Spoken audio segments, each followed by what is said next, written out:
ایک ملک کا بادشاہ بہت رحم دل اور نیک تھا۔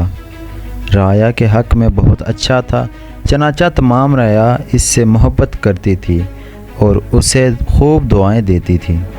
اسی ملک کے ایک دور دراز گاؤں میں ایک کسان رہتا تھا جس کی یہ خواہش تھی کہ اپنے نیک دل بادشاہ کی زیارت کی جائے اور اسے کوئی تحفہ دیا جائے۔ اس نے اپنی بیوی سے مشورہ کیا کہ میں بادشاہ کو ملنے کے لیے جانا چاہتا ہوں اور میری خواہش ہے کہ میں اسے کوئی تحفہ بھی دوں۔ تم مجھے مشورہ دو کہ میں بادشاہ کے لیے کیا تحفہ لے کر جاؤں۔ بیوی نے کچھ دیر سوچا اور کہا کہ بادشاہ کے پاس تو ہر چیز ہوگی، ہم اسے کیا تحفہ دے سکتے ہیں۔ ہاں، میرا ایک مشورہ ہے کہ ہمارے گھر کے پاس بہنے والے چشمے کا پانی بہت میٹھا اور ٹھنڈا ہے اور ایسا پانی پورے ملک میں کہیں بھی نہیں ہوگا، حتیٰ کہ بادشاہ کے پاس بھی نہیں ہوگا، تو تم اس کے لیے یہ پانی لے جاؤ۔ کسان کو یہ تجویز پسند آ گئی اور اس نے اپنے چشمے سے پانی کے 2 گھڑے بھرے اور اپنے گدھے پر لاد کر بادشاہ سے ملاقات کے لیے روانہ ہو گیا۔ کئی ہفتوں کے سفر کے بعد کسان بادشاہ کے محل تک پہنچ گیا اور اس سے ملاقات کی اجازت چاہی۔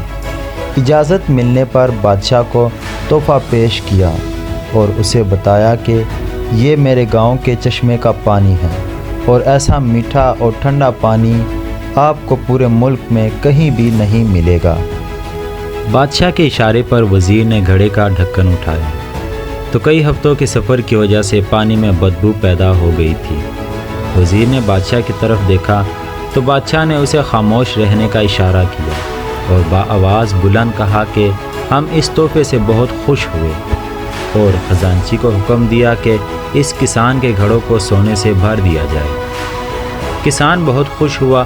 بادشاہ نے وزیر کو بلا کر چپکے سے کہا کہ پانی کو گرا دینا اور واپسی پر اس کسان کو اس رستے سے گزارنا جہاں ہمارے چشمے ہیں، تاکہ اسے علم ہو کہ ہمارے پاس پانی کے کتنے چشمے ہیں اور ان کا پانی کتنا ٹھنڈا اور فرات بخش ہے۔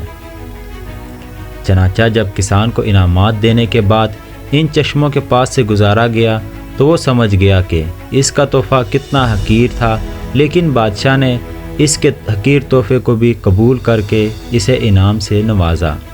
اس کے دل میں بادشاہ کے لیے محبت اور عقیدت اور بڑھ گئی۔